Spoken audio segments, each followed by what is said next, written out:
Bonsoir à toutes et à tous, heureux de vous retrouver pour la tranche info en direct sur votre antenne Canal 10 Télévision avec au programme de cette soirée Info 10, le journal local et régional qui sera suivi du Focus, une heure de débrief sur l'actualité locale. Ce soir on sera en direct sur le Facebook de Canal 10 Télévision, mais avant cela effectivement on passe au JT avec Ophélie. Bonsoir Ophélie. Bonsoir à toutes et à tous, bonsoir Harold. On part pour le JT.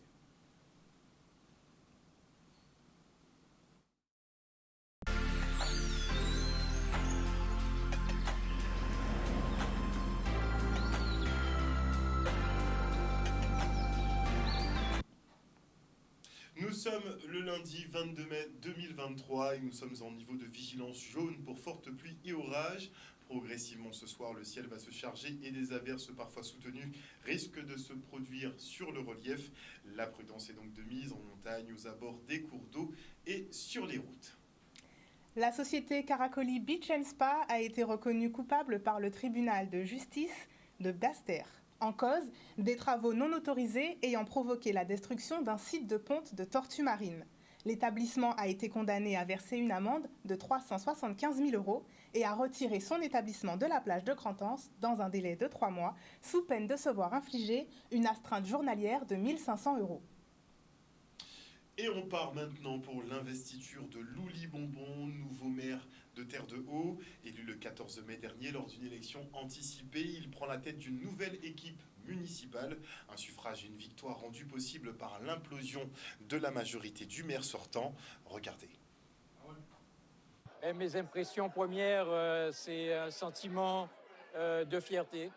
Fierté d'avoir réussi à changer cette gouvernance municipale qui n'avait que trop duré. En fait, la population de Terre de Haut a exprimé très clairement son mécontentement par rapport à la politique menée depuis 3 ans. Et en fait, pour ne rien vous cacher, j'avais pensé que jamais on aurait vécu ça à Terre de Haut. C'est une situation vraiment inédite.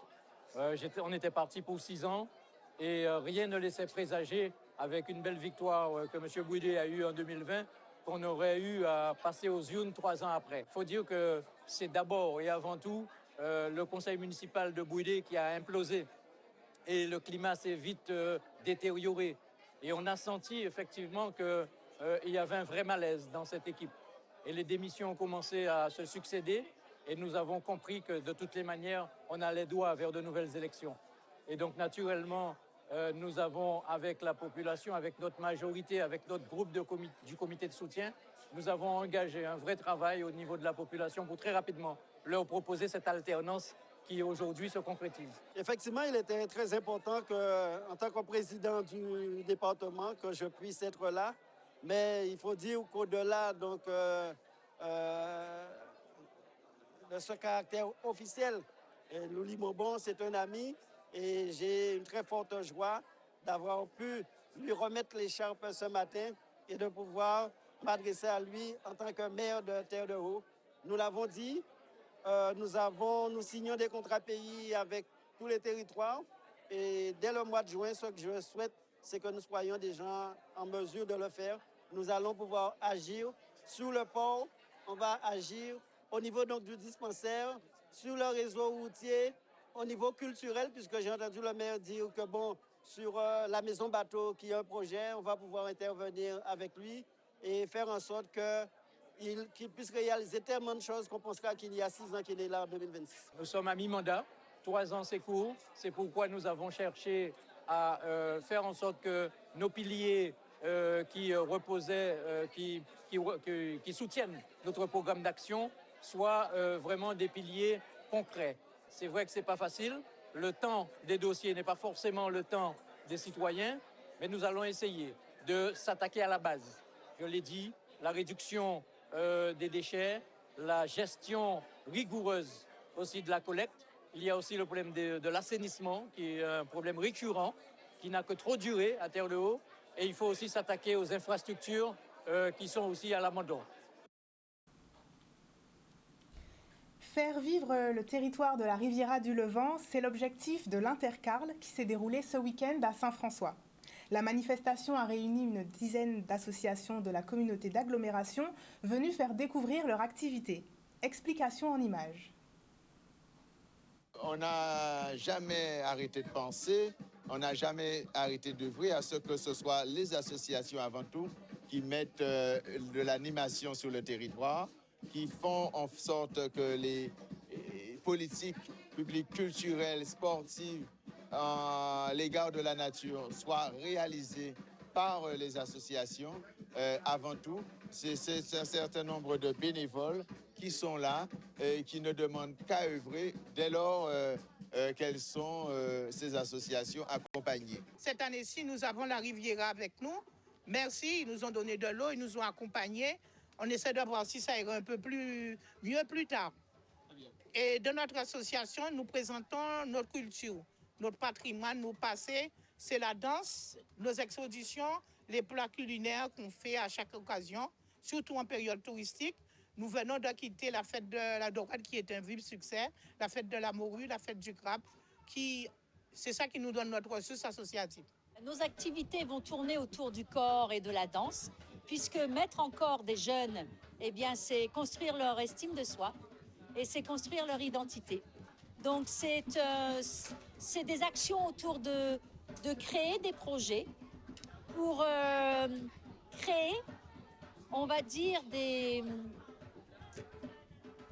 chorégraphies pour parler avec son corps et pour, autour d'un propos, dénoncer ou présenter ou échanger. C'est des personnes qui sont là et qui ne demandent qu'à ça, qu'à avoir l'occasion de donner le maximum d'eux-mêmes pour animer la ville, animer le territoire. Le territoire sera animé, il ne peut être animé que par les associations, d'où l'Intercarl et vive l'Intercarl.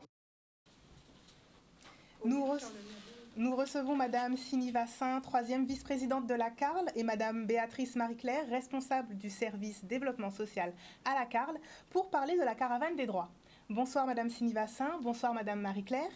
Pouvez-vous nous parler de la caravane des droits? Alors, bonsoir à tous, bonsoir Canal 10, bonsoir à toute la population de la Riviera du Levant et aussi de la Guadeloupe. Alors, la caravane des droits, c'est une manifestation dédiée par la CARL, la communauté d'agglomération Riviera du Levant, dans le cadre de la journée nationale d'accès aux droits. Donc, c'est une journée qui regroupe plusieurs partenaires en matière sociale, de façon à permettre à la population qui a de grandes difficultés d'accéder aux droits, de découvrir ou alors d'avoir un maximum d'informations par rapport aux droits dont ils sont privés. Parce que ça va dans le cadre de la politique, effectivement, de lutte contre la précarité. D'accord? Donc, cette journée, vraiment, sera une journée dédiée au maximum de personnes. Nous invitons la Guadeloupe entière à venir pour pouvoir prendre un maximum d'informations, dans différents domaines, mais concernant l'accès à leurs droits. Voilà. Et quel sera le programme de cette journée, si vous pouvez nous en parler un petit peu plus en détail? Alors, les différents partenaires qui seront installés vont pouvoir informer, accompagner la population dans les différents domaines concernant le droit. Alors, je vais laisser Madame Marie-Claire Béatrice parler du mode opératoire de cette journée. Très bien, Madame Marie-Claire, nous vous écoutons. Merci, bonsoir aux téléspectateurs de Canal 10. Alors, donc, le programme de la journée. Donc, nous avons effectivement réuni l'ensemble des acteurs de l'accès aux droits afin d'aborder vraiment le droit dans une dimension un peu plus large. Parce qu'effectivement, le 24 mai, c'est la journée nationale de l'accès aux droits qui en général, permet à la population d'accéder à la justice, mais nous avons vraiment voulu étendre cette journée à d'autres types de droits. Donc, nous aurons des professionnels de l'accès aux droits. Donc, nous allons traiter de l'accès aux droits sociaux, de l'accès à l'emploi, de l'accès aux soins et également de l'accès, donc évidemment, à la justice. Donc, voilà. Donc, pour les partenaires, donc, nous aurons la caisse d'allocation familiale. Nous aurons la caisse générale de sécurité sociale, donc avec les deux branches, la branche assurance maladie et la branche retraite. Il y aura également le conseil départemental qui va traiter du volet insertion sociale et professionnelle et les dispositifs en matière d'action sociale. D'ailleurs, le conseil départemental a lancé son SPI, le service public de l'insertion et de l'emploi, qui permet un accompagnement global aux demandeurs d'emploi. Nous aurons également le Pôle emploi également, qui met en œuvre de nouvelles mesures pour accompagner les demandeurs d'emploi. La mission locale, qui accompagne les jeunes de 16 à 25 ans. Il y aura également la DGFiP, donc la Direction générale des finances publiques. Donc, il y aura un référent pour les particuliers et un référent pour l'accompagnement à la création d'entreprise, donc pour toutes les personnes qui souhaitent se lancer. On sait qu'en général, quand on souhaite créer son entreprise, on se pose tout de suite la question, qu'est-ce qu'on va payer en termes de taxes? Donc, ça sera l'occasion de se renseigner là-dessus. On aura également, alors il y a plusieurs partenaires, donc je ne veux oublier aucun partenaire. Exactement, donc on a également le conseil régional avec le PAGE, le plan Action Jeunesse, qui va traiter de l'accompagnement à la création d'entreprises également. Donc on aura d'autres associations telles que Guadave, c'est une association qui vient en aide aux victimes. On aura le CIDF qui accompagne les femmes, donc qui luttent contre les violences faites aux femmes. On aura l'association Flamango et l'association Amafi. Ce sont des associations de médiation qui aussi œuvrent auprès des familles, qui accompagnent les familles. On aura le CCAS, le Centre communal d'action sociale du Gosier, avec ses partenaires, donc un médiateur, un conciliateur de justice. On aura donc un avocat également qui a été mis à disposition par le CDAD de la Guadeloupe, avec qui on organise cette action.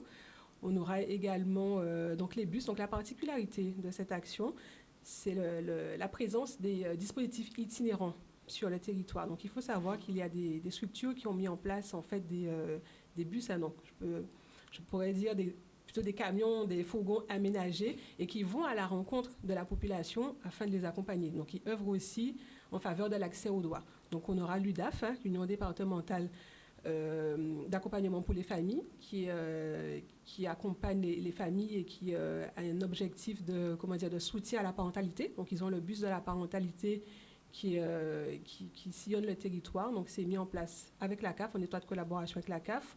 On aura également le Secours catholique qui a mis en place le Fraternibus, l'Aqua-Rouge également, qui va proposer ces dispositifs, notamment le SAMU social, et la Mutualité française qui collabore avec plusieurs professionnels de santé et qui va nous proposer des dépistages santé, donc sur l'hypertension artérielle, également sur le diabète. Voilà, donc j'espère n'avoir oublié aucun partenaire. Ils sont très nombreux. Ah oui, ils sont très nombreux. On le note. C'est ça. Et le mot de la fin, pour Madame Sini-Bassin? Voilà.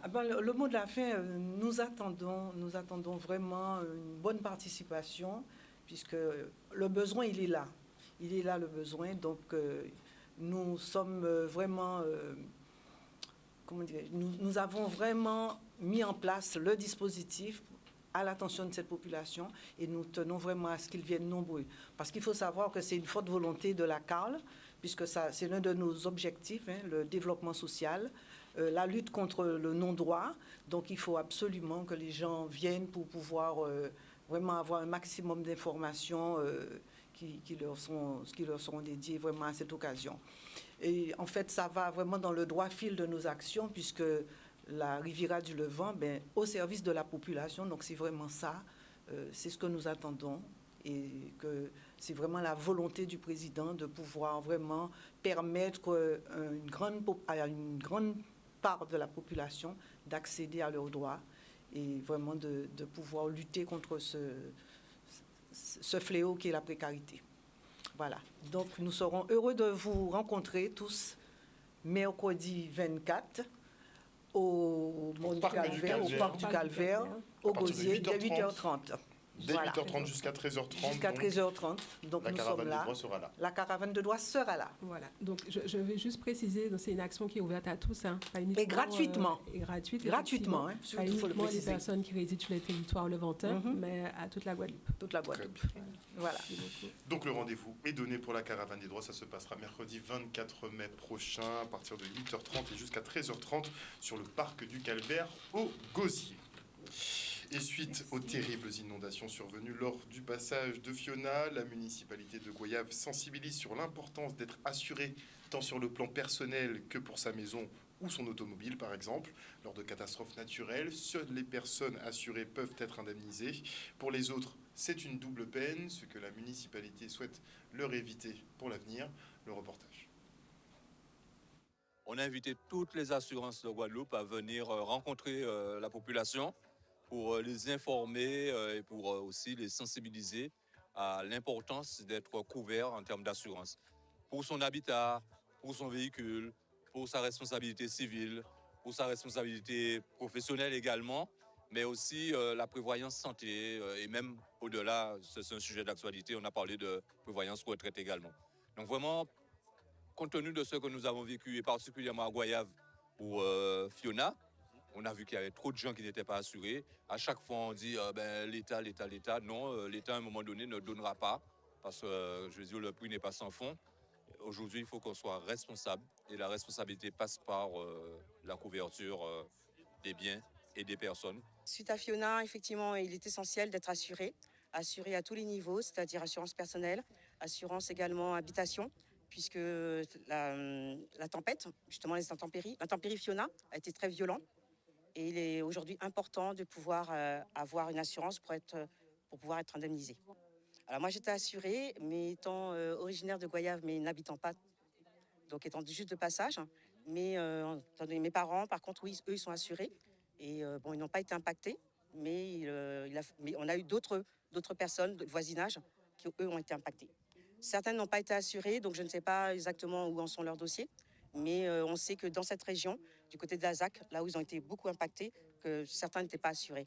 Donc forcément, ça pose problème pour les remboursements. Souvent, lorsqu'on entend qu'il y a une catastrophe naturelle, l'État déclenche la mesure catastrophe naturelle.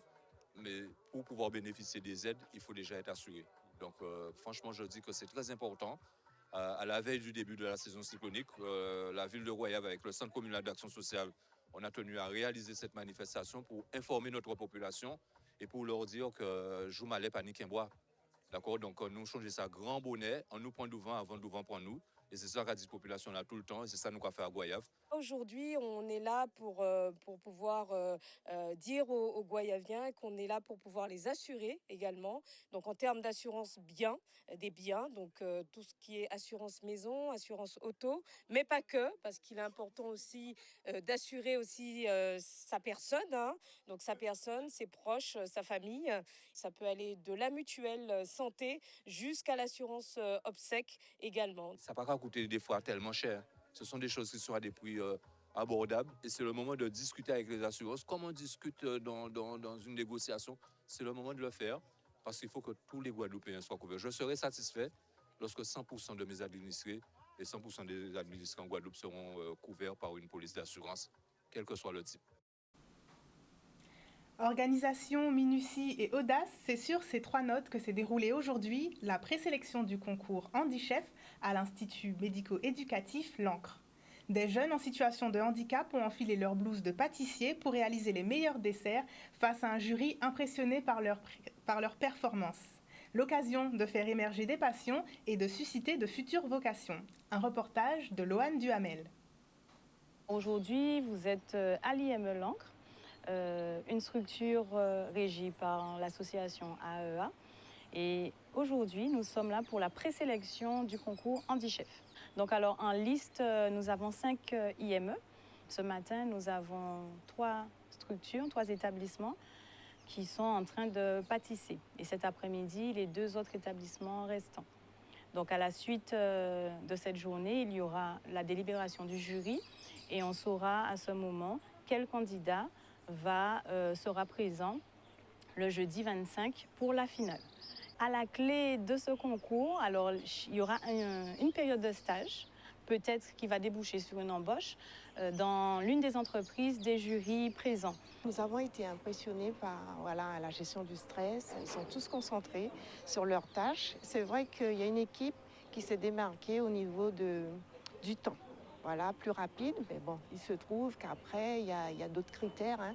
Donc là, vraiment, pour le moment, on ne peut pas vraiment dire. On va voir ensemble parce que je pense qu'on va se déterminer par l'aspect de la présentation, le goût, et puis comment aussi le jeune présente sa préparation d'aujourd'hui. Il y a beaucoup d'établissements en Guadeloupe, hein, de jeunes en situation de handicap. Et c'était une manière pour moi de réunir un petit peu tous ces jeunes par le biais de concours. Et le nombre de jeunes, ils sont 6 ce matin en présélection, en binôme, donc ils sont 6. 3 binômes et cet après-midi, ils seront 2 binômes. Donc on a 5 établissements engagés dans ce concours. Le concours s'est bien passé, j'étais pas stressée parce que j'avais une meilleure camarade qui m'a guidée et on est tous les deux les mêmes prénoms. Ça m'a motivée de voir qu'il y a 2 nanas à côté de moi et surtout, ça m'intéresse parce que c'est mon métier en plus. Et en plus, si je gagne ce concours-là, je sais que je vais aller plus loin dans mon travail et plus loin, je pourrais bien accueillir des gens dans ma boutique. Alors, on a réalisé une tarte aux fruits. Alors, plusieurs fruits. Alors, il y a eu ananas, melon, banane et le fruit carambole. C'est un fruit qu'on a mélangé pour confronter que c'est ça qu'on aime comme fruit tous les deux. Alors, on a mélangé cette tarte-là.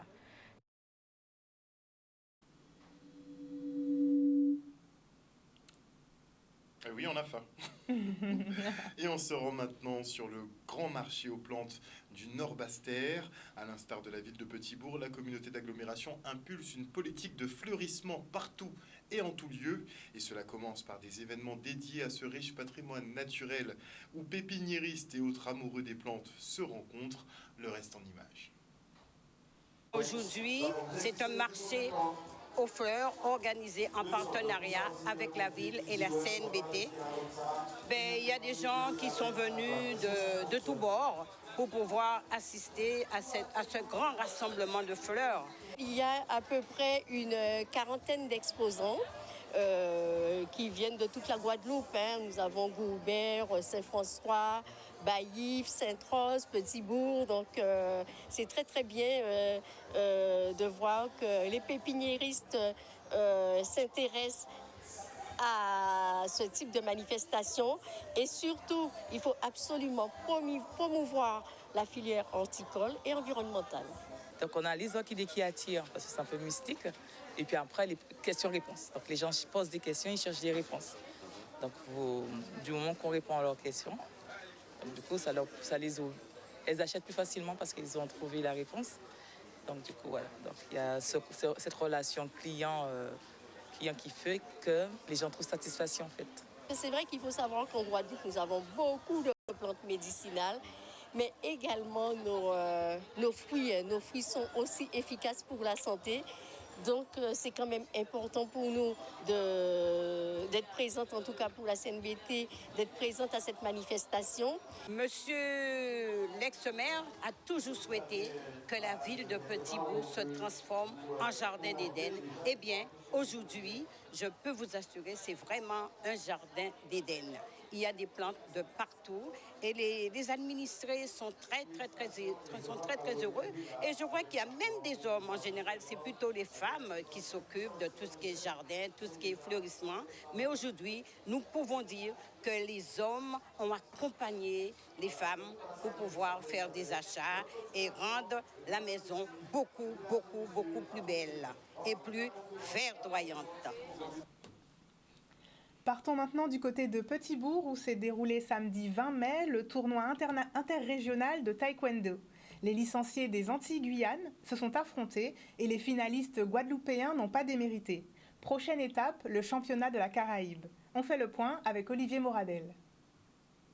Un très beau championnat, de plus qu'on a commencé ce championnat depuis la catégorie Benjamin, donc ça veut dire qu'avec les gamins de 9 ans, en général les championnats Antilles-Guyane, on commence à partir de 11 ans, donc ça nous a permis justement de repérer une nouvelle génération qui nous a fait le spectacle. Déjà, ça représente une grande récompense déjà parce qu'on s'est préparé, on s'est beaucoup préparé pour ce championnat. Et l'objectif, c'était de gagner aujourd'hui. Et du coup, voilà. Les prochaines compétitions, j'espère que je serai sélectionné pour l'équipe Guadeloupe pour partir à l'international avec eux et essayer de faire du résultat à l'extérieur. La suite, bien évidemment, c'est retrouver la salle d'entraînement pour pouvoir se préparer aux prochaines échéances internationales, notamment les championnats de la Caraïbe qui auront lieu à Trinidad. Donc, à l'issue de ces championnats Antilles-Guyane, cela a permis à la commission technique de repérer les athlètes qui sont capables de représenter la Guadeloupe à son plus haut niveau. Donc, on a eu des surprises puisque 2 équipes de Guadeloupe ont été présentes à cette compétition, l'équipe A et l'équipe B. Et dans l'équipe B, nous avons eu pas mal de surprises. Et il y aura bien évidemment une mise à jour de cette sélection qui partira prochainement à Trinidad et Tobago pour pouvoir espérer se qualifier ensuite pour les championnats panaméricains. Le premier round a été remporté par la Guadeloupe. Et actuellement, deuxième round, la Guadeloupe mène 5-2. Franchement, ça se passe bien. Et on se dit que malgré les échecs, on peut évoluer au fur et à mesure. Ça représente toute ma motivation et mon envie d'aller dans l'équipe de Guadeloupe nationale. Parce que pour le moment, je suis en équipe B, d'arriver en équipe B et de persévérer.